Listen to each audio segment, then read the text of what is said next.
याचे निबद्धाञ्जलिः चित्तं मद्गुणदोषचिन्तनविधौ नूनं मनाङ्मा कृथाः श्रीसत्यात्मगुरो त्वदङ्घ्रियुगलं हित्वा न मे सद्गतिः वेदेशमुनिसत्पाद सेवा सम्प्राप्तवैभवान् यादवार्यान् वरसुधा टीकाकारान् वयं नुमः पृथ्वीमण्डलमध्यस्थाः पूर्णबोधमतानुगाः वैष्णवाः विष्णुहृदयाः तान्नमस्ये गुरून् मम श्रीगुरुभ्यो नमः।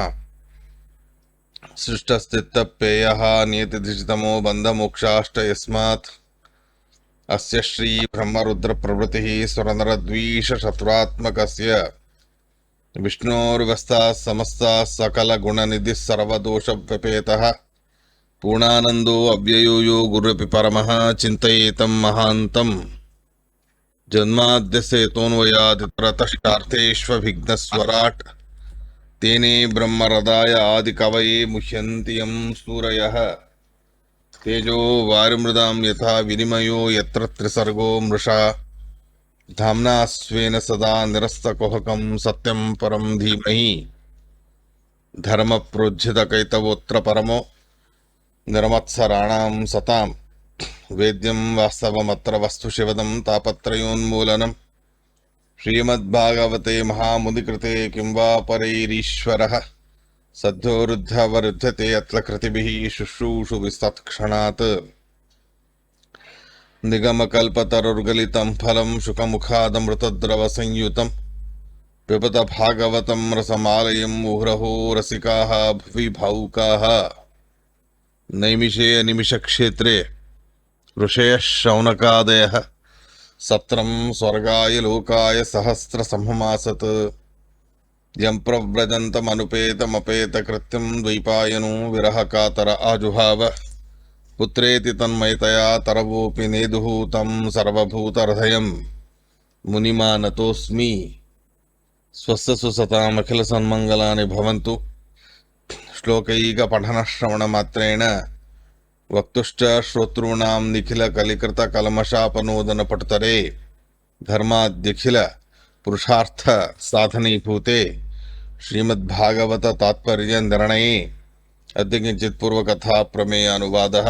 श्रीगुरुभ्यो नमः। हरिः ओम हरिः ओम हरिः ओम। రెండవ స్కందము 9వ అధ్యాయము 38వ శ్లోకం నుండి ఇవాళ మనం చెప్పుకుంటున్నాం. అంతర్హితేంద్రియార్థాయ హరయే అవహితాంజలిః సర్వభూతమయో విశ్వం ససర్జేదం సపూర్వవత్. అంతర్హితేంద్రియార్థాయ హరయే అవహితాంజలిః సర్వభూతమయో విశ్వం ససర్జేదం సపూర్వవత్. అంతర్హితేంద్రియార్థాయ,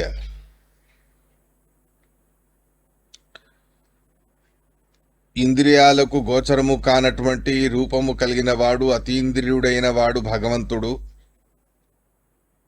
అలాంటి అతీంద్రియుడైన ఆ భగవంతుడికి నమస్కారపూర్వకంగా బ్రహ్మదేవుడు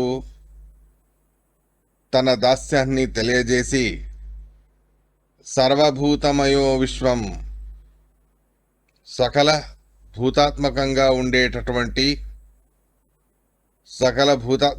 ఉండేటటువంటి ఈ విశ్వాన్ని పూర్వవత్, వెనకటి విశ్వ సృష్టి ఎలా జరిగిందో అలాగే ఈ సృష్టి కూడా జరిగింది అనేటటువంటి మాటని చెబుతారు. ఇక్కడ సర్వభూతమయో అనేది స్పష్టం కాలేదు. సర్వజీవాత్మకం, భూతాత్మకం అంటే సకల జీవాత్మకం అని చెప్పినట్టు అవుతుంది. కానీ అది అద్వైతపరమైనటువంటి విషయం, కానీ శాస్త్రసమ్మతం కాదు కదా అని అడిగితే దానికి శాస్త్రసమ్మతమైన ప్రమాణ పురస్సరమైన విషయాన్ని తెలుపుతారు. సర్వస్యాపి ప్రధానత్వాత్ ససర్వమయ ఈయతే ఇతి చ. సకల జీవాత్మకుడైన వాడు పరమాత్మ, జీవస్వరూపమైన వాడు పరమాత్మ అనేది కాదు. సర్వస్యాపి ప్రధానత్వాత్, సకల పదార్థాలకి సకల జీవరాశులకి అందరికంటేనూ కూడా అత్యంత ప్రధానమైన వాడు పరమాత్మ. మయట్ ప్రాచుర్యార్థే అని ధాతు. మయ అనే శబ్దం ఎక్కడైనా వచ్చినా అది ప్రాచుర్యం, అధికాంశంగా ఉండడం అనే అర్థాన్ని చెబుతారు. అలాంటి ప్రాచుర్యం అనేటటువంటి విషయాన్ని ప్రస్తావన చేస్తూ ఈ సమగ్రమైన విశ్వములో అత్యంత ప్రాచుర్యాన్ని, అధికాంశంగా ఉండేవాడు భగవంతుడు. అలా అని చెప్పి అందరికీ కనిపించడు, అతీంద్రియుడు కూడా అయినవాడు ఆ పరమాత్మ. అలాంటి ఆ సకల జీవరాశుల కంటే, సకల జడ జీవ పదార్థాల కంటే అతి ప్రధానమైన వాడు. కాబట్టి భగవంతుణ్ణి సర్వభూతమయ అని అంటారు. అంతే తప్ప సకల జీవాలతో సమానమైన వాడు అని కాదు. సర్వస్యాపి ప్రధానత్వాత్ ససర్వమయ ఈయతే. సర్వమయ అని పరమాత్ముణ్ణి అంటారు. ఎందుకు అంటే సకల జీవరాశుల కంటే మయట్, ప్రాచుర్యం అనేది, ప్రాధాన్యం అనేది పరమాత్ముడికి అధికంగా ఉన్నది. కాబట్టి ఈ అభిప్రాయాన్ని తీసుకొని ఆ సర్వభూతమయ, సర్వ జీవరాశుల కంటే అత్యంత ప్రధానమైన ఆ పరమాత్ముడి కోసమని పూర్వవత్ ఇదం ససర్జ, ఇది వరకటి విశ్వాన్ని ఎలా సృష్టి చేశారో అదంతయు కూడా పరమాత్ముడి చేత బోధింపబడిన బ్రహ్మదేవుడు దానికి తగ్గట్టే ఈసారి కూడా, అంటే ఈ సృష్టిని కూడా అలాగే నిర్మాణం అనేది చేశారు. ఇలా పరమాత్ముడి చేత ఆదేశింపబడిన బ్రహ్మదేవుడు పరమాత్ముడిచ్చిన దర్శన భాగ్యముతో, ఆయన ఉపదేశించిన జ్ఞానముతో సమగ్రమైన విశ్వాన్ని ఈ రకంగా ఎలా ధాత యథాపూర్వమ కల్పయతని చెప్తారే, అలా పూర్వ సృష్టిలో ఎలా జరిగిందో అలాగే ఈ సృష్టిలోనూ కూడా జరిగింది అనేటటువంటి విషయాన్ని చెబుతారు. ఇలా ఉండగా మాయాం వివిదిషుర్విష్ణోః మాయేషస్య మహామునిః మహాభాగవతో రాజన్ పితరం పర్యతోషయత్. మాయాం వివిదిషుర్విష్ణోః మాయేషస్య మహామునిః మహాభాగవతో రాజన్ పితరం పర్యతోషయత్. మాయాం వివిదిషుర్విష్ణోః, విష్ణోః మాయాం వివిదిషుః, భగవంతుడి యొక్క మాయ, భగవంతుడి యొక్క ఇచ్ఛా సంకల్పం, శక్తి మొదలైనవి. అలాంటి పరమాత్ముడి యొక్క మహిమ, దాన్ని తెలుసుకోవాలి అనే ఉద్దేశంతో మాయేషుడైనటువంటి ఆ పరమాత్ముడి, మాయేషస్య విష్ణోః మాయాం వివిదిషు, ప్రకృతికి స్వామి అయిన పరమాత్మ, ప్రకృతికి స్వామి అయిన పరమాత్ముడి యొక్క మాయా సంకల్ప శక్తులను, మాయాశక్తిని తెలుసుకోవాలి అనే ఉద్దేశంతో మహాముని, సర్వజ్ఞ శిఖామణి అయినటువంటి ఆ చతుర్ముఖ బ్రహ్మదేవుడు, మహాభాగవతోత్తములైనటువంటి వారు, అలాంటి మహానుభావులు పితరం పర్యతోషయత్, తమ తండ్రి గారైన ఆ మహావిష్ణువుని నానా రకాలుగాను కూడా ఆయన ఆదేశాన్ని పురస్కరించుకొని ఆ ఆదేశాన్ని స్వీకరించి ఈ రకంగా పర్యతోషయత్, సంతోషపరిచారు. ఈ క్రమలో భగవంతుణ్ణి ప్రసన్నం చేసుకున్నారు అనేటటువంటి మాటని ఇక్కడ చెబుతారు. ఇక్కడ మాయా అంటే ఏమిటి అనేది మనం సామాన్యంగా చెప్పుకున్నాం. ప్రమాణ పురస్సరంగా శ్రీమద్ ఆచార్యుల వారు మనకి ఇక్కడ తెలుపుతారు. మాయాం మహాత్మ్యం వివిదిషుః. ఈ శ్లోకంలో భగవంతుడి మాయ అంటే ఆయన మహిమ, ఆయన మహాత్మ్యాన్ని తెలుసుకోవాలి అని చెప్పి చతుర్ముఖ బ్రహ్మదేవుడు ఈ రకంగా ఆ పరమాత్ముడిని సేవించి ఆయనని ప్రసన్నం చేసుకొని మహాభాగవతోత్తములై భాగవత ధర్మాల్ని ఆచరించిన వారై వారు ఈ రకంగా పరమాత్ముడి మహాత్మ్యాన్ని తెలుసుకున్నారు అనేటటువంటి విషయాన్ని చెబుతారు. అన్యేషాం మహాత్మ్యాపతేహే మహాత్మపతేహే. ఇక మాయేషస్య అని అన్నారు. మాయేషస్య అంటే ఏమిటి అని అడిగితే, అన్యేషాం మహిమా మాయ, పరమాత్ముడు కాకుండా బ్రహ్మాది దేవతలు వేరేవాడు, వాళ్ళందరి మహాత్మ్యం ఏదైతే ఉందో లక్ష్మ్యాదుల మహాత్మ్యం, దాన్ని కూడా మాయా అని అంటారు. కానీ వాటికి ఈశుడైన వాడు, అంటే లక్ష్మ్యాదులకు ఉండేటటువంటి శక్తి సామర్థ్యాలు ఏవైతే ఉన్నాయో అటువంటి శక్తి సామర్థ్యాలకి అత్యంత విశేషంగా భగవంతుడు స్వామి అయి ఉన్నాడు. అలాంటి స్వామి అయినటువంటి పరమాత్మ మాయేష అని పిలువబడతాడు. మాయేషుడు అంటే లక్ష్మ్యాదుల మహిమ మాయ. లక్ష్మ్యాదుల మహిమని మాయా అని పిలిచినప్పుడు ఆ లక్ష్మ్యాదుల మహిమకి ఈశుడైన వాడు, స్వామి అయినవాడు పరమాత్మ. కాబట్టి మాయేష మాయేష అని అంటారు. మళ్ళీ మాయా శబ్దంతో రెండూ చెప్పారుగా అని అడిగితే, ముఖ్యతో విష్ణు మహాత్మ్యం మాయా శబ్దోదితం భవేత్ ప్రధానత్వాచ్చ మాతృత్వాత్ మే త్వం చైవ తస్య హి ఇతి చ. ముఖ్యతో విష్ణు మాహాత్మ్యం మాయా శబ్దోదితం భవేత్ ప్రధానత్వాచ్చ మాతృత్వాన్ మే త్వం చైవ తస్య హి ఇతి చ. ముఖ్యతః అంటే పరమ ముఖ్య వృత్యా విష్ణు మహాత్మ్యాన్నే మాయా శబ్దంతో చెప్పబడుతుంది. మహాత్మ్యం, భగవంతుడి మహాత్మ్యమే ముఖ్యమైనది. అటువంటి భగవంతుడి మహాత్మ్యాన్ని మాయా అనే శబ్దంతో పిలువబడుతుంది, చెప్పబడుతుంది. అంతేకాకుండా వేరే వాళ్ళ శక్తి సామర్థ్యాలని కూడా మాయా అని వివక్ష చేసినప్పుడు, వేరే వాళ్ళ కంటే ప్రధానమైన వాడు, చాలా ముఖ్యమైన వాడు పరమాత్మ. కాబట్టి ప్రధాన వాచి పరమ ముఖ్య వృత్యా ఆ మాయా శబ్దము చేత చెప్పబడేది అంటే విష్ణు మహాత్మ్యమే అనేటటువంటి విషయాన్ని చెబుతారు. ఇక అంతేకాకుండా విష్ణుమాయా అని ఎందుకంటారు అని అడిగితే, మాతృత్వాత్ మే త్వం చ అని రెండు కారణాలు చెబుతారు. సామాన్యంగా శబ్ద వ్యవహారాల్లో రెండు, యౌగిక వ్యవహారం అని ఒకటి, రూఢి వ్యవహారం అని ఒకటి. సామాన్యంగా ఇతర భాషలలో యౌగిక వ్యవహారం అనేది ఉండదు, రూఢి సంజ్ఞ. ఈ శబ్దాలతో ఈ పదార్థాలు పిలువబడాలి అని ఒక రూల్స్ వేసుకుని ఉంటాం, ఒక నియమాలు వేసుకొని ఉంటాం. కాబట్టి ఆ రకంగా చెప్పబడుతూ ఉంటుంది.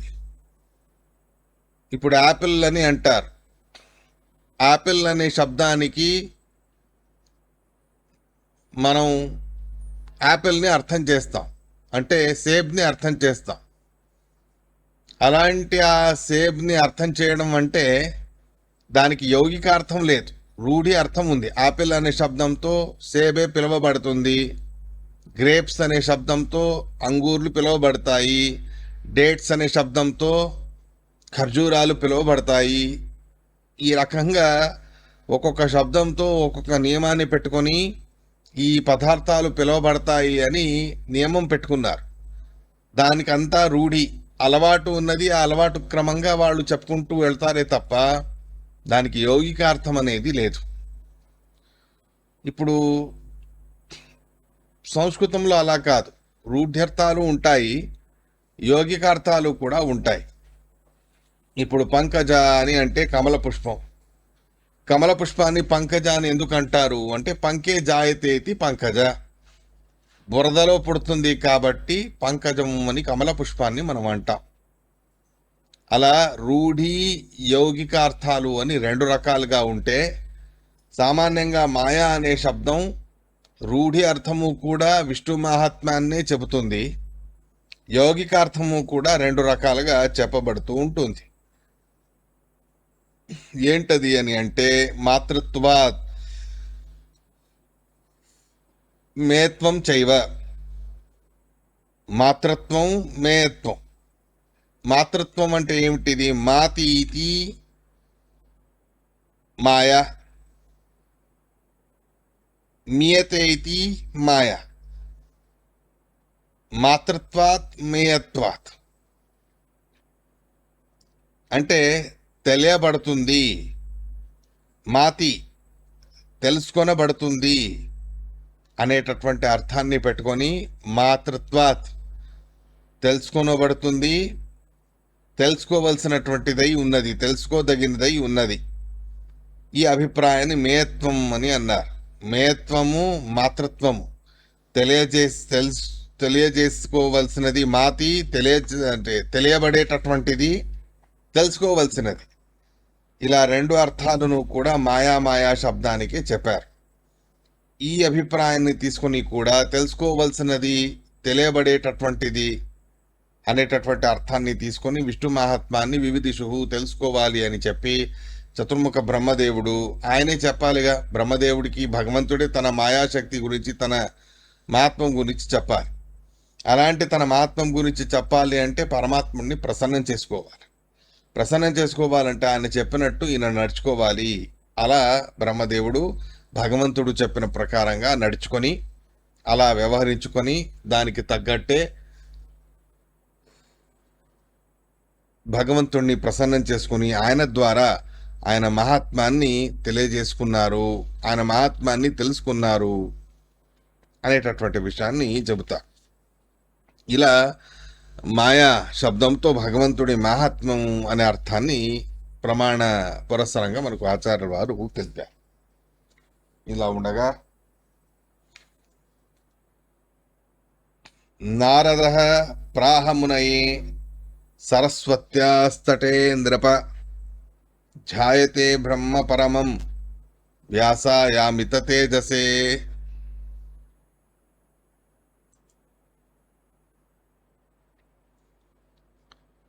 నారద ప్రాహమునయే సరస్వత్యాస్తటే నృప ధ్యాయతే బ్రహ్మ పరమం వ్యాసాయామిత తేజసే. బ్రహ్మదేవుడు ఈ భాగవతాది పురాణాల్ని పరమాత్ముడి ద్వారా తెలుసుకున్నారు.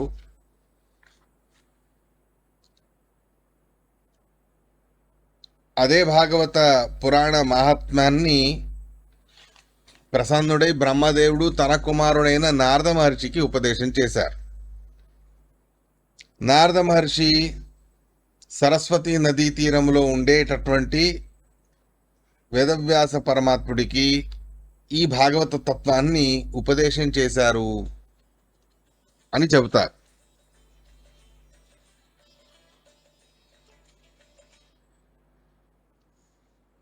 అంటే చతుర్ముఖ బ్రహ్మదేవుడికి భగవంతుడు ఉపదేశం చేస్తే చతుర్ముఖ బ్రహ్మదేవుడు నారదుడికి ఉపదేశం చేశారు, నారదుడు భగవంతుడికి ఉపదేశం చేశాడు అనేటటువంటి అర్థాన్ని శ్రీమద్ భాగవతం చెప్పినట్టయింది. కానీ అది అంత సరైనటువంటిది కాదు కదా.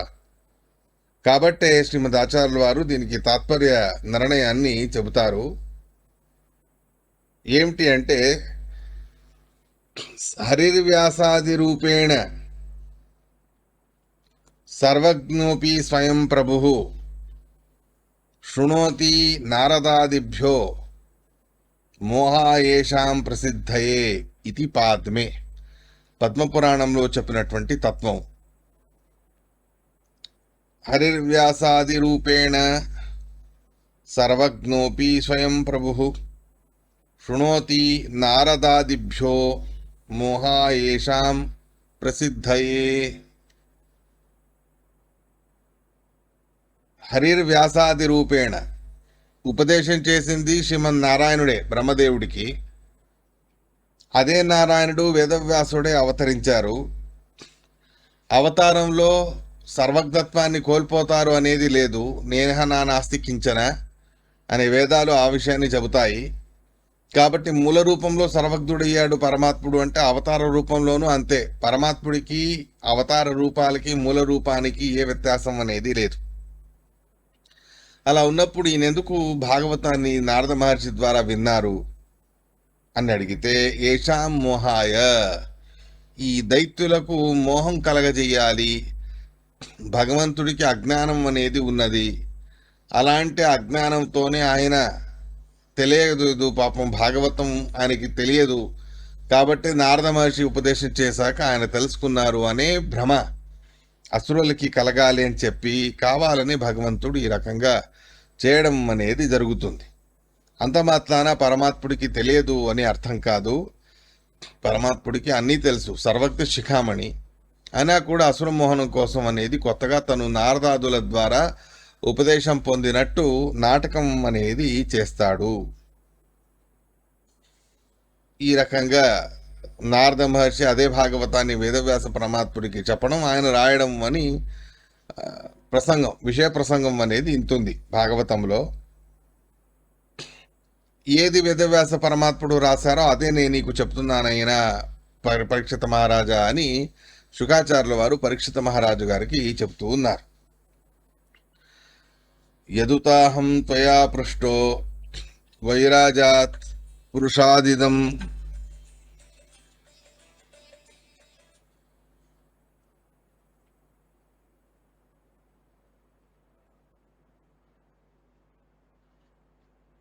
యదుతాహం త్వయా పృష్టో వైరాజాత్ పురుషాదిదం యథాసీత్ తదుపాఖ్యాస్యే ప్రశ్నానన్యాంశ్చ కృత్స్నశః. యదుతాహం త్వయా పృష్టో వైరాజాత్ పురుషాదిదం యథాసీత్ తదుపాఖ్యాస్యే ప్రశ్నానన్యాంశ్చ కృత్స్నశః. పరీక్షిత మహారాజు గారు అడిగిన ప్రశ్నలు అనేవి ఉన్నాయి. ఒక ప్రశ్న మీకు ప్రాయశః గుర్తు ఉండాలి. పరమాత్ముడి అవయవాల చేత లోకాలు, లోకపాలకులు నిర్మాణమయ్యారు అని చెప్పారు. కానీ పరమాత్ముడి అవయవాలు అంటే స్వరూపభూతమైనవి, అలాగే జడమైనటువంటి అవయవాలు అని రెండు విభాగాలు చేసి ఇక్కడ లోకాలు, లోకపాలకుల్ని నిర్మాణం చేయడం అని అంటే అండాకారంగా ఉండే బ్రహ్మాండంలో భగవంతుడు తను ప్రవేశించి ఉండడంతో ఆ జడమైన బ్రహ్మాండాన్నే తన శరీరంగా, తన అవయవాలుగా తీసుకున్నారు అని ఓ 2-3 రోజుల క్రితం మనం చెప్పుకున్నాం. ప్రాయశः మీకు గుర్తుండాలి. 2 రకాలుగా భగవంతుడి అవయవాలు అని చెబుతూ, ఒకటి స్వరూపభూతమైన అవయవం, మరొకటి జడభూతమైనటువంటి అవయవం. పుస్తకంలో కావాలంటే మీరు చూసుకోండి, 8వ అధ్యాయంలో 11వ శ్లోకం. పురుషావయవైర్లోకాః సపాలాః పూర్వకల్పితాః లోకైర్ అముష్యావయవాః సపాలైరితి శుశ్రుమః అనేటటువంటి 11వ శ్లోకం, 8వ అధ్యాయంలోని 11వ శ్లోకం. ఆ 11వ శ్లోకంలో ఈ ప్రశ్నని పరీక్షిత మహారాజు గారు అడిగారు. నిజావయవేభ్యః సృష్టాః బాహ్యావయవాః లోకైః కల్ప్యంతే అనేటటువంటి మాటని చెప్పారు. బ్రహ్మాండ రూపమైన ప్రతిమని స్వీకరించినప్పుడు బ్రహ్మాండ రూపమైనటువంటి ప్రతిమా రూపంగా ఉన్న ఆ పరమాత్ముడి యొక్క విగ్రహం, జడ విగ్రహం, దాని వలన లోకాలు పాతాళ లోకాలు మొదలైనవన్నీ కూడా నిర్మాణమయ్యాయి అని చెప్పారు. ఇక బ్రహ్మాండం లోపల ఉండేటటువంటి పదార్థాలు ఏవైతే ఉన్నాయి కదా, నదులు, పర్వతాలు ఇత్యాదులు ఏవైతే ఉన్నాయి కదా, అవన్నీ కూడా పరమాత్ముడి యొక్క స్వరూపభూతమైన అవయవాల చేత నిర్మాణమయ్యాయి అని చెప్పారు. మొత్తానికి 2 రకాల అవయవాల్ని వివక్ష చేసుకొని ఈ చేతనాత్మకమైన ప్రపంచాన్ని తీసుకున్నప్పుడు స్వరూపభూతమైనటువంటి అవయవాలు అని చెప్పి, లోకాలు అని తీసుకున్నప్పుడు బాహ్య అవయవాలు అని చెప్పి ఈ రకంగా విభాగం అనేది చేశారు.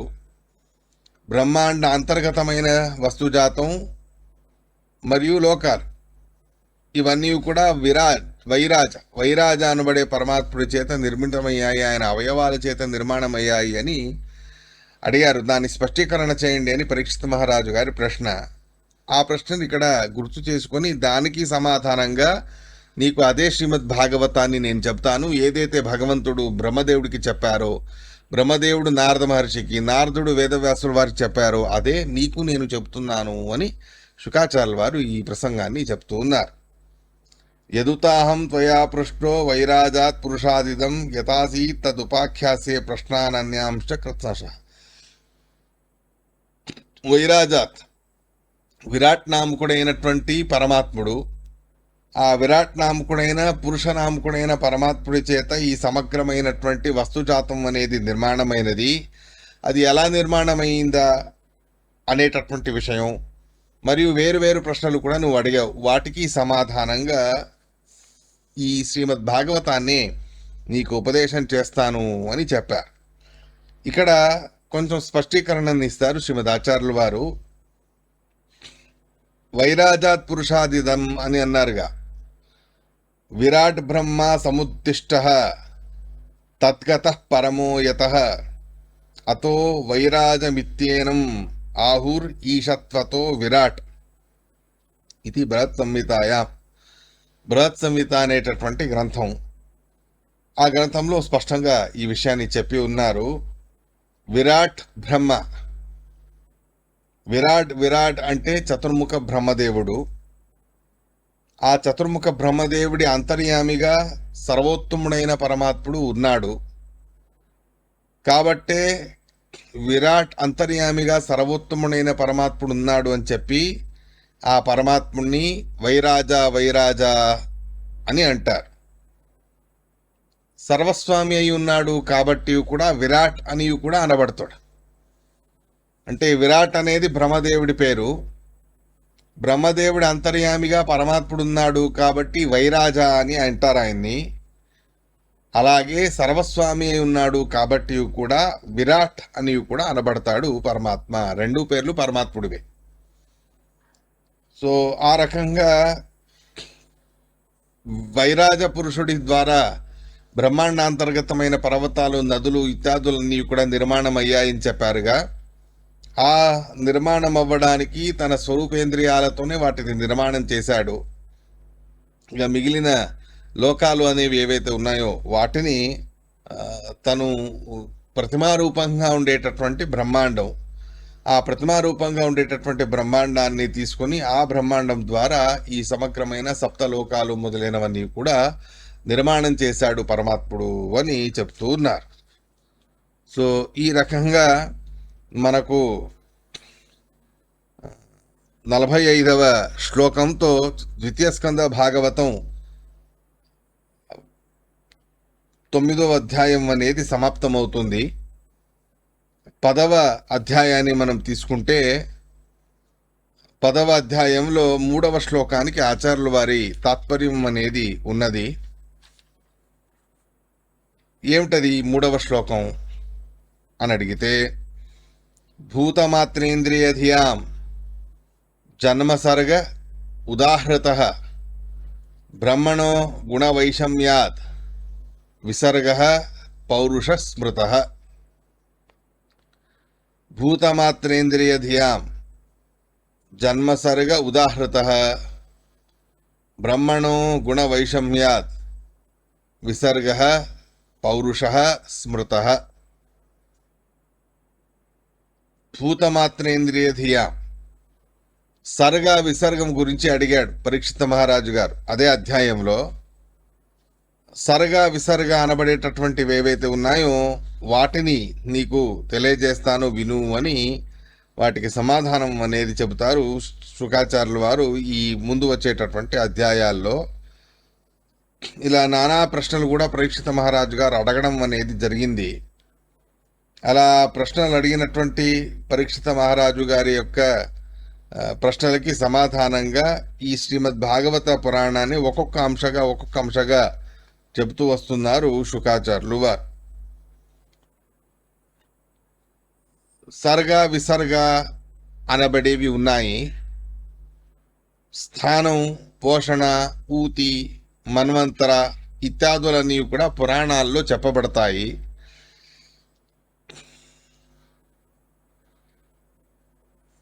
దశమస్య ఆశ్రయస్య విశుద్ధర్థం తత్వావధారణార్థం నవానాం సర్గాదీనాం లక్షణం స్వరూపం. 9 సర్గాలకు సంబంధించిన సృష్టి ఇత్యాదులు ఏవైతే ఉన్నాయో వాటిని వివక్ష చేసుకుని ఇక్కడ చెబుతూ ఉన్నారు. మొత్తానికి సర్గ విసర్గ అనేది తెలుసుకోవడానికి ఆచార్యుల వారు తాత్పర్యం కూడా ఇస్తారు. ఏమిటది అని అడిగితే, భూతమాత్రేంద్రియ ధియా జన్మసర్గ ఉదారత. భూతము, ఇంద్రియాలు మొదలైనవి ఏవైతే ఉన్నాయో, పంచభూతాలు మరియు ఇంద్రియాలు ఇవేవైతే ఉన్నాయో వాటిని జన్మసర్గ అని అంటారు. బ్రహ్మణో గుణ వైషమ్యాత్, బ్రహ్మదేవుడి యొక్క సృష్టికి సంబంధించింది ఏదైతే ఉందో దాన్ని విసర్గ అని అంటారు. సర్గ భగవంతుడు నేరుగా చేసింది, విసర్గ బ్రహ్మదేవుణ్ణి నిమిత్తం చేసి పరమాత్ముడు చేసింది. సామాన్యంగా ఈ శ్లోకానికి ఇంత అర్థం. ఆచార్యుల వారి తాత్పర్యం స్పష్టంగా తెలుపుతారు. మహదాద్యండ పర్యంత సర్గో అండే బ్రహ్మణస్తు యః అనుసర్గ ఇతి ప్రోక్త పౌరుషశ్చేతి కథ్యతే. మహదాద్యండ పర్యంత, సత్వగుణ రజోగుణ తమో గుణముల ద్వారా మహత్తత్వం అనేది నిర్మాణమైంది. ఆ మహత్తత్వం మరియు అహంకారతత్వం, బ్రహ్మాండం మొదలైనవి ఏవైతే ఉన్నాయో ఈ మహత్తత్వం నుండి మొదలుపెట్టి అండ పర్యంతం, బ్రహ్మాండ పర్యంతం అంటే సప్తావరణాలతో కలిసి 50 కోటి యోజన విస్తారం, సప్తావరణాలు కలుపుకుంటే 100 కోటి యోజనాల విస్తారమైనటువంటి సమగ్రమైనటువంటి బ్రహ్మాండం. అది నేరుగా పరమాత్ముడి చేత నిర్మితమై ఉన్నది కాబట్టి దాన్ని సర్గ అని అంటారు. అనుసర్గ అంటే ఏమిటి అని అడిగితే, ఆ తర్వాత బ్రహ్మాండాంతర్గతంగా ఏదైతే బ్రహ్మదేవుడు సృష్టి అనేది చేశాడో ఆ బ్రహ్మాండం లోపల జరిగినటువంటి సృష్టి దాన్ని అనుసర్గం అని అంటారు, పౌరుషం అని కూడా అంటారు. అంటే పురుషనామకుడైన బ్రహ్మదేవుడే చేశారు కాబట్టి అని, పరమాత్మయే బ్రహ్మదేవుడిని నిమిత్తం చేసి చేయించాడు కాబట్టి కూడా విసర్గ అని అనబడుతుంది.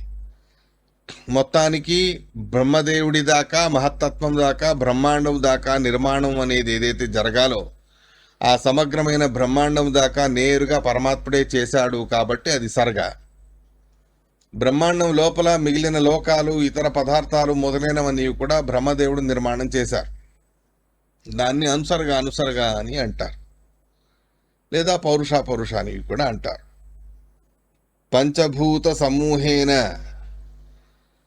జాతః పురుష ఉచ్యతే బహుత్వాత్ తత్ర భూతానాం తావత్వాత్ తత్వమేకజం ఇది వ్యోమ సంహితాయా. పంచభూత సమూహేన జాతః పురుష ఉచ్యతే, పంచభూతాలతో సహితంగా పురుషుడు జన్మించాడు కాబట్టి పంచభూతాల సమ్మేళనం పంచీకరణ అని అంటారు. ఆ పంచీకరణమై పంచభూతాల వలన నిర్మాణమైన శరీరం కలిగిన వారే బ్రహ్మదేవుడు బ్రహ్మాండం లోపల మరొకసారి జన్మించారు. అలాంటి బ్రహ్మాండం లోపల మరొకసారి జన్మించిన చతుర్ముఖ బ్రహ్మదేవుడు పౌరుష అనే పేరుతో కూడా పిలువబడతారు. ఈ రకంగా సర్గ విసర్గ అనేటటువంటి వివరాలని మనకు తెలుపుతారు. పంచభూతాలు, పంచ తన్మాత్ర, ఇంద్రియాలు, బుద్ధి ఇత్యాదులు ఏవైతే ఉన్నాయో ఇవి బ్రహ్మాండం నిర్మాణం అయిన తర్వాత బ్రహ్మదేవుడి ద్వారా నిర్మాణమయ్యాయి. ఇక్కడికంటే ముందు అంటే ఈ వీటికంటే ముందు సర్గం అనేది పరమాత్ముడి చేత నిర్మాణమై ఉన్నది. మహత్తత్వాన్ని మొదలుపెట్టి అహంకార తత్వం, పంచభూతాలు, ఇతర పదార్థాలు ఇత్యాదులు ఏవైతే ఉన్నాయో వాటిని విసర్గ అనేటటువంటి మాటతో చెప్తూ ఉన్నారు. ఈ రకంగా బ్రహ్మాండంలో విరాట్ నామకుడైన బ్రహ్మదేవుడి చేత సృష్టించబడినది విసర్గం. బ్రహ్మణో విరాట్ నామకస్య యహ సర్గ స విసర్గ. బ్రహ్మాండానికి బయటే బ్రహ్మదేవుడి నిర్మాణం అయింది, అది సర్గ. బ్రహ్మాండం లోపల విరాట్ నామకుడై మళ్ళీ బ్రహ్మదేవుడు నిర్మాణమయ్యారు, అది విసర్గ అని అంటారు. ఇలా సర్గ విసర్గ అనే రెండు కూడా ఈ రకంగా చెప్పబడుతూ ఉన్నది. బహుత్వాత్ తత్ర భూతానాం తావత్వాత్ తత్వమేకజం ఇది వ్యోమ సంహిత. పంచభూతాలు ఇవి అన్నీ కూడా చాలా అధిక సంఖ్యలో ఉన్నాయి. ఇలాంటి అధిక సంఖ్యలో ఉండేటటువంటి ఏవైతే పంచభూతాలు మొదలైనవన్నీ కూడా ఉన్నాయి కదా, ఆ పంచభూతాలు బహుత్వాత్ తత్ర భూతానాం తావత్వాత్ తత్వమేకజం. అక్కడి దాకా అంటే తర్వాత విసర్గం వేరుగా వచ్చింది. అక్కడ పరమాత్ముడు బ్రహ్మదేవుడు కలిపి, అంటే ఇద్దరూ కలిసి, అంటే పరమాత్ముడు ముఖ్యంగా బ్రహ్మదేవుడిని నిమిత్తం చేసి నిర్మాణం అనేది చేయడం జరిగింది ఈ పంచభూతాలు మొదలైనవన్నీ విషయాలు. ఇక అక్కడికంటే ముందు, అంతకంటే ముందు, బ్రహ్మదేవుడి కంటే ముందు మహత్తత్వం దాకా ఏదైతే సృష్టి జరిగింది కదా, అది ఏకజం. అంటే నేరుగా పరమాత్ముడు ఒక్కడే నిర్మాణం చేశాడు అది.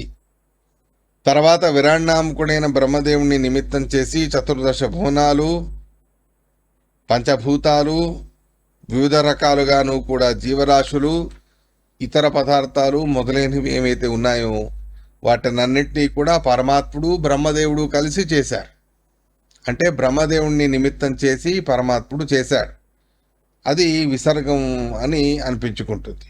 మొత్తానికి సర్గం అంటే నేరుగా భగవంతుడి ద్వారానే నిర్మితమైనది సర్గం. ఆ తర్వాత బ్రహ్మదేవుడి నిమిత్తంతో బ్రహ్మదేవుడి ద్వారా నిర్మాణం చేయించాడు పరమాత్ముడు ఏదైతే తత్వాలు ఉన్నాయో వాటిని విసర్గ అని అంటారు. ఈ రకంగా భూతమాత్రేంద్రియాధియా జన్మ సర్గ ఉదాహృత బ్రహ్మణో గుణ వైషమ్యాద్ విసర్గ పౌరుష స్మృత.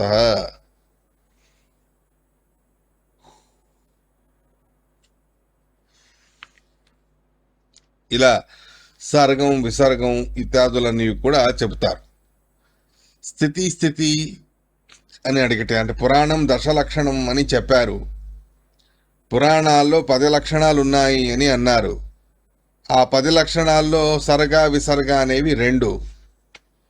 మూడోది స్థితి, భగవంతుడి యొక్క విజయం, పోషణ, అనుగ్రహం, మన్వంతరాలు, వాటికి సంబంధించిన ధర్మాలు, కష్టాలు, కర్మఫలాలు, అవతారానికి సంబంధించిన కథలు, ఇవే మొదలైనవి ఏవైతే ఉన్నాయో ఇవన్నీ 10 రకాలుగా ఉన్నాయి. అవన్నీ ఏ పురాణాల్లో చెప్పబడతాయో అదే పురాణం అని అనిపించుకుంటుంది. దశలక్షణం అని అంటారు.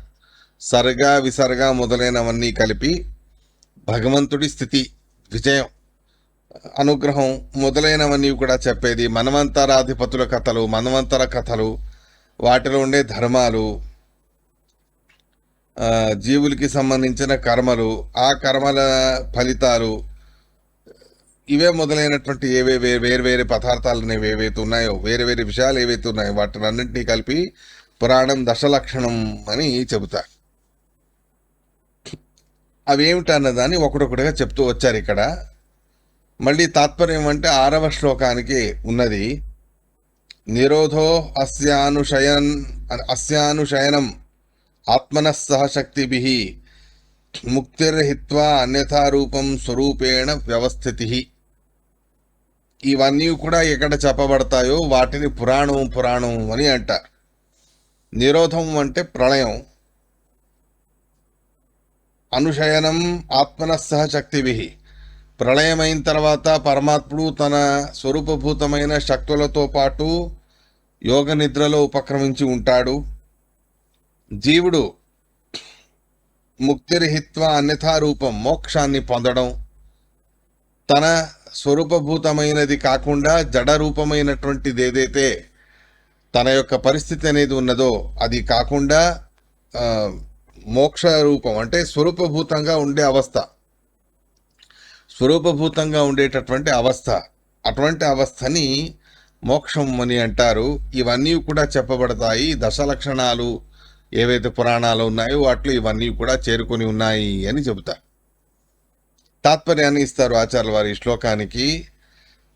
అనుప్రవిశ్య పరమం జీవస్య శయనం తు యత్ సహైవ శక్తిభిస్వీయైర్ ఇచ్ఛాద్యైర్ అప్రకాశితై సన్నిరోధ ఇతి ప్రోక్తో విముక్తిర్యత్ర మోక్షణం ఇది నారదీయే.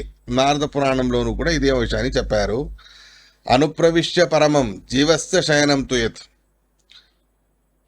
పరమాత్ముడిలో ప్రవేశించి సాయుధ్యాన్ని పొందడం అనేది ఏదైతే ఉందో అటువంటి ఆ సాయుధ్యాన్ని పొందడం అనేది జీవుడికి శయనం అని చెబుతారు. అంటే ప్రళయకాలంలోనూ వాడు ఉంటాడు భగవంతుడి లోపల ప్రవేశించి, మోక్షకాలంలోనూ కూడా భగవంతుడిలో ప్రవేశిస్తాడు. మొత్తానికి ప్రళయకాలంలో భగవంతుడిని ప్రవేశించి ఆయన లోపల ఉదరంలో ఉండడం అనేది ఏదైతే జీవుడు చేస్తాడో అది జీవుడికి శయనం అని చెప్పారు. ఇక సహైవ శక్తిభిహి, తనవైన తనకంటే అభిన్నమైన విమలాది శక్తులు ఏవైతే పరమాత్మ స్త్రీ రూపాలు ఉన్నాయో ఆ స్త్రీ రూపాల చేత తను ఉంటాడు పరమాత్మ. ఆ అవస్థని సన్నిరోధం అని అంటారు. ఇక విముక్తి స్వరూపావస్థని జీవుడికి కలగజేయడం అనేది ఏదైతే ఉందో దాన్ని మోక్షణం అని అంటారు. ఇవన్నీ కూడా పురాణాలలో చెప్పబడతాయి.